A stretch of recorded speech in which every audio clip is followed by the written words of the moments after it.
Go.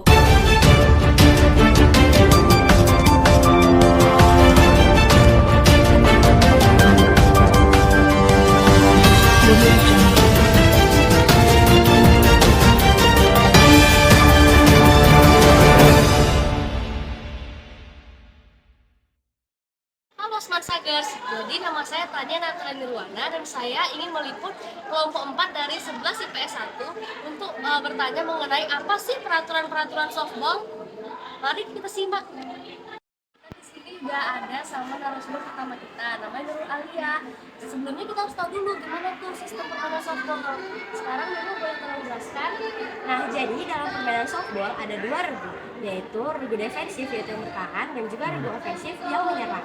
Nah, dalam dua regu ini akan terdiri dari masing-masing 9 pemain yang nantinya akan dijelaskan oleh narasumber selanjutnya. Selain itu, ada 3 mode dalam permainan softball. Yang pertama itu mode fresh.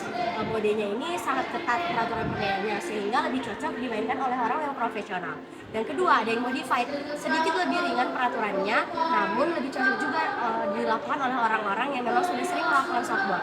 Dan yang terakhir ada yang slow, sangat cocok digunakan atau dimainkan oleh orang-orang yang memang baru saja memainkan softball. Dan yang terakhir ada 7 inning dalam permainan softball yang akan dilakukan secara bergantian antara dua regu. Baik, terima kasih Nurul Alia. Jadi kita mau tanya sedikit lagi nih, Nurul Alia ini berpengalaman dalam bidang softball. Sebenarnya saya lebih sering main kasti ya dibandingkan softball. Jadi kasti sendiri itu beda sama softball. Ada beberapa hal yang membedakan seperti peraturan permainannya dan juga alat-alat yang digunakan di dalam. Baik, terima kasih banyak Nurul Alia. Back to studio. Lagi ke TKP bersama saya Tania Natalia Nirwana dan narasumber kedua kita yaitu Muhammad Faras Dafa yang akan menjelaskan apa itu peraturan mengenai full ball atau fair ball dalam softball. Pada Faras Dafa, silakan. Oke, jadi ada peraturan mengenai softball dan fair ball. Yang pertama yaitu ada fair ball. Fair ball itu adalah bola yang dinyatakan tidak sah. Sedangkan bola foul ball yaitu bola yang dinyatakan tidak sah sehingga pelari dan pemukul tidak dapat melanjutkan ke base berikutnya. Oh ya, ada laporan laporan dari Federasi Softball. Saya akan membacakan ya. Yang pertama itu ada dari fair ball. Fair ball apabila dapat memenuhi syarat seperti yang pertama jatuh atau menyentuh daerah yang sah, yang kedua jatuh menyentuh di daerah atas base 1, 2, 3 walaupun akhirnya berhenti di luar daerah yang sah atau foul territory. Yang ketiga yaitu menyentuh base 1, 2, 3 atau home plate.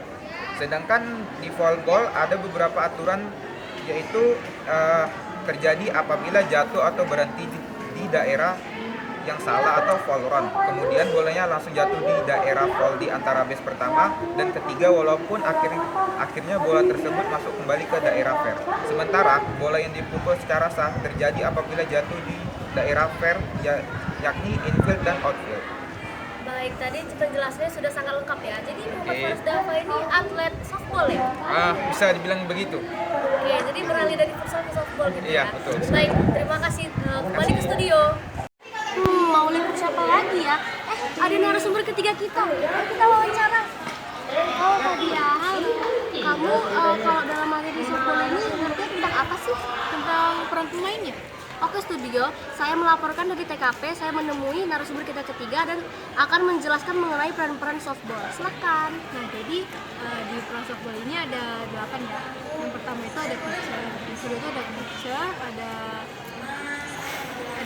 batter juga, yang keempat itu ada second baseman, yang kelima itu ada first baseman, yang keenam itu ada third baseman, yang ketujuh itu Dari studio, halo, jaringannya terputus. Apakah sudah benar? Oke, kita lanjut lagi ya. Maaf ya narasumber, tadi jaringan dari studionya agak error ya. Oke, kita lanjut. nah yang terakhir itu ada shortstop. Dan yang di outfielders itu ada 3. Yang pertama itu ada right outfielders, left outfielders, dan yang terakhir itu ada center. Bye bye. Awas, ikut ada orang penting. Kayaknya kita ada laporan urgent ya dari warga setempat ya studio. Baik, kita akan menemui narasumber kita yang keempat. Siapa namanya Bu? Salsa aja deh. Salsa. Oke, Kak Salsa. Baik, dengan Kak Salsa, apa yang mau dilaporkan ya? Tahu nggak sih kemarin pertandingan softball dekat tetangga saya ada yang namanya strike, tapi anak-anak di situ nggak ada yang tahu strike. Kakak tahu nggak strike Enggak nih. Nah, setelah itu terjadi yang pertama itu saat full tape itu ditangkap oleh catcher. Lalu yang kedua saat bola dilempar oleh pitcher, cuma tidak terpukul sama batter. Lalu yang ketiga bola sebelum pukulan ketiga itu waktu dipukul tidak terkena. Aduh, sayang banget kasih si bolanya tidak dipukul. Ya itu aja laporan saya. Oke, sekian dari TKP, back to studio. Saya Tania dan sekarang saya di TKP ingin menelusuri langsung bagaimana sih materi pukulan batter itu, bagaimana peraturannya. Jadi tadi kita sebelumnya tuh udah dikejutkan ya dengan salah satu ibu-ibu dari kompleks sebelah gitu ya, yang bernama Bu Salsa gitu ya. Sekarang kita akan mewawancarai Pak Rafa nih, narasumber kita yang kelima. Jadi bagaimana sih Pak Rafa pukulan batter itu ada apa aja peraturannya? Jadi sebagai batter itu ada dua peraturan. Yang pertama, batter harus selalu ada di dalam batter's box. Jika kakinya satu aja keluar, itu dinyatakan out. Yang kedua, jika bola meleset itu dinyatakan strike. Jika batter 3 kali strike, maka dia out. Oke, jadi Pak Rafa sebagai saksi dalam pertandingan softball tahun lalu itu gimana perasaannya? Si Parson tuh kayak takut gitu. Takut dia nengok orang melakukan betternya itu ya? Iya, takut pokoknya kena saya. Oke. Terima kasih ya Pak Rafa. Back to studio.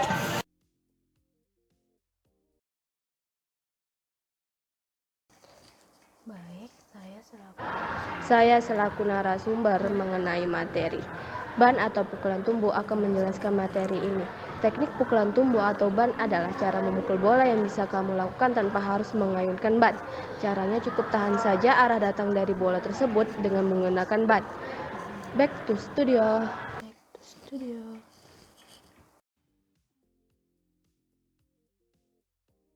Baik, kembali lagi bersama saya Javinta Nabila Chandra selaku narasumber tentang materi peraturan sebagai pitcher.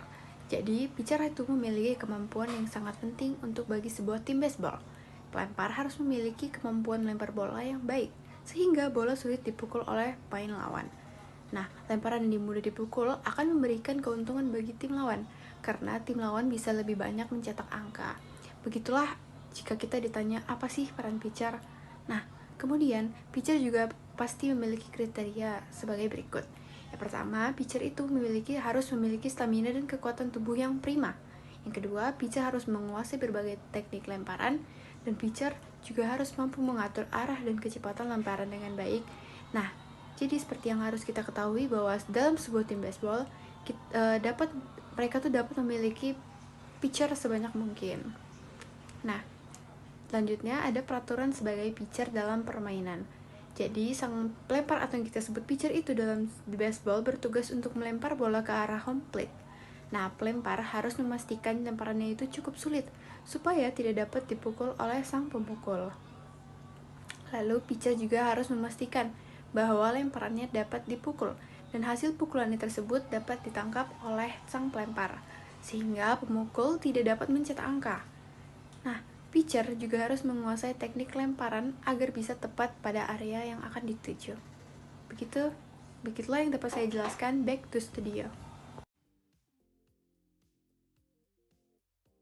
Assalamualaikum warahmatullahi wabarakatuh. Saya Zikna Merensa, saya sebagai pemateri. Saya ingin menjelaskan peraturan base runner. Apa itu base runner? Pemain harus memiliki kemampuan kecakapan, kelincahan, dan kecepatan lari untuk mencapai base dengan selamat. Seseorang pelari base yang baik harus mengetahui dan memahami situasi permainan. Seorang pelari juga perlu memperkirakan waktu untuk lari ke base selanjutnya. Selanjutnya, kapan base runner harus kembali ke base-nya. Peraturan dalam permainan softball sudah ditentukan oleh induk organisasi Softball Internasional, yakni ISF atau International Softball Federation. Salah satu aturan yang termuat adalah 1. Foul ball, yakni bola yang dianggap tidak sah atau bola salah. 2. Fly ball yang secara langsung ditangkap fielder. 3. Batter atau si base runner tersebut mengganggu fielder. Selanjutnya, apa saja tugas base runner? Tugas base runner adalah sebagai pelari dalam suatu permainan kasti atau softball. Para base runner ini bisa memberi tambahan skor pada regunya. Teknik apa saja yang digunakan oleh base runner? 1. Berlari dengan kencang. 2. Sliding. 3. Memperhatikan kondisi sekitar. Itu Itu saja yang dapat saya jelaskan. Assalamualaikum warahmatullahi wabarakatuh. Go.